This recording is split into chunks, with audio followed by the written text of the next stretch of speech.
Un homme découvre un diamant dans un tamis, puis il le met discrètement dans sa bouche. Mais son geste est quand même remarqué par un surveillant. Le surveillant lui ordonne de remettre le diamant. L'homme obéit et recrache le diamant. En voyant cette scène, un autre homme est rempli de peur. Mais très vite, il découvre lui aussi une pierre dans un panier en bambou. Après avoir essuyé la boue dessus, il se rend compte que c'est non seulement un diamant rose, mais qu'avec une telle taille, il vaut au moins des centaines de millions. À cet instant, il est à la fois nerveux et tenté. Il comprend que s'il réussit à le garder pour lui, sa famille pourra vivre sans souci pendant plusieurs générations. Alors qu'il hésite encore, une pompe à eau se met soudain à jaillir à proximité. Profitant que personne ne regarde, il glisse rapidement le diamant entre ses orteils. Puis il prétend qu'il va faire ses besoins. Son comportement étrange n'éveille pas les soupçons du surveillant. Il entre ainsi dans la jungle avec le diamant caché et se rend discrètement dans un endroit isolé. Mais un surveillant l'interpelle. Pensant être découvert, il est très nerveux mais doit faire semblant de rester calme. Le surveillant le fouille entièrement, examinant chaque partie de son corps. Heureusement, rien n'est trouvé. Ensuite, il arrive dans un espace dégagé et fait semblant de déféquer. Après avoir vérifié que personne ne regarde, il retire prudemment le diamant de sous son pied et l'admire avec plaisir. En pensant qu'il n'aura plus jamais besoin de travailler, il est rempli d'excitation. Puis il déchire un morceau de tissu de son pantalon, enveloppe le diamant et creuse un trou dans le sol. Alors qu'il s'apprête à le cacher, un pistolet est pointé sur sa tête. Un autre surveillant l'a découvert, il les est fini. Le surveillant lui ordonne de remettre le diamant. Mais au moment où il s'apprête à le donner, une explosion survient à côté du surveillant. C'est l'armée locale qui les a trouvés. Voyant le surveillant gravement blessé, il en profite pour s'enfuir. Puis il creuse rapidement un autre trou près de branches mortes et enterre le diamant. À peine a-t-il fini qu'un groupe de soldats l'encercle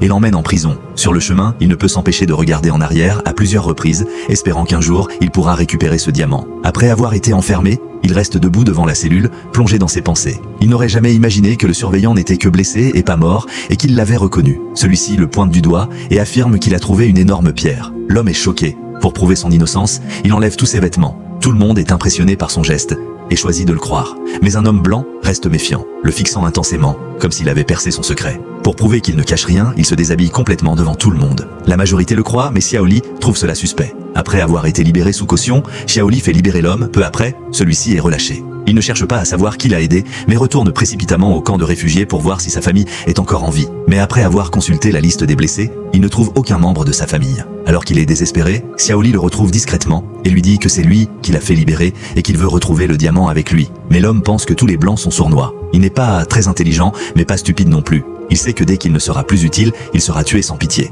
Alors qu'ils se disputent, un groupe de terroristes envahit la ville. Heureusement, Xiaoli est un ancien mercenaire et l'emmène s'enfuir. Sur le chemin, les terroristes tirent sur les civils et l'armée locale, gênée par la foule, tire elle aussi sans hésitation. Aucun camp ne se soucie des civils, ce qui cause de nombreuses morts. Dans ce chaos, Xiaoli sauve l'homme au péril de sa vie. Cela change légèrement l'opinion de ce dernier. Le lendemain, ils veulent aller dans son village, mais les soldats refusent l'accès. Heureusement, Xiaoli rencontre un ami journaliste. Grâce à lui, ils prennent un hélicoptère jusqu'au camp de réfugiés. Là-bas, ils sont stupéfaits. Des millions de réfugiés sont sans abri. L'homme retrouve sa fille, mais sa femme est triste. Leur fils a été enlevé par des terroristes. Il est encore très jeune et risque d'être tué ou transformé en outil pour tuer. L'homme refuse cette idée et décide de retourner en zone de guerre pour le sauver. Cette fois, Xiaoli ne s'y oppose pas, car il sait que le diamant s'y trouve. Ils partent. Mais en route, ils subissent une attaque. Ils fuient dans la forêt et marchent des dizaines de kilomètres jusqu'à atteindre l'ancienne mine. Il y a trop de rebelles, ils ne peuvent pas agir directement. Xiaoli propose de bombarder la zone, mais l'homme refuse, car son fils est là. La nuit, il infiltre seul le camp et retrouve son fils. Mais celui-ci ne le reconnaît pas et le repousse, puis appelle les rebelles,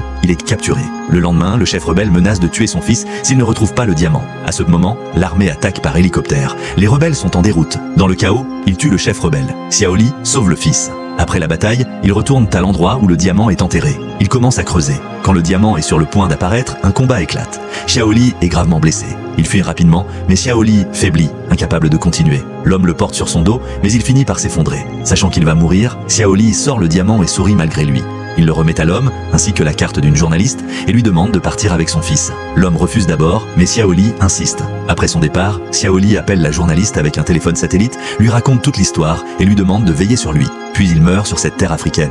Finalement, l'homme retrouve la journaliste à Londres. Ensemble, ils piègent une compagnie de diamants en utilisant le diamant comme appât. La journaliste filme secrètement la transaction et publie les preuves, révélant un énorme scandale. L'homme devient témoin clé au tribunal et expose la vérité. En Afrique, chaque diamant exporté coûte des vies humaines. C'est pourquoi on les appelle des diamants de sang. Ce film est inspiré de faits réels. Beaucoup de gens disent qu'après l'avoir vu, ils n'achèteront plus jamais de diamants.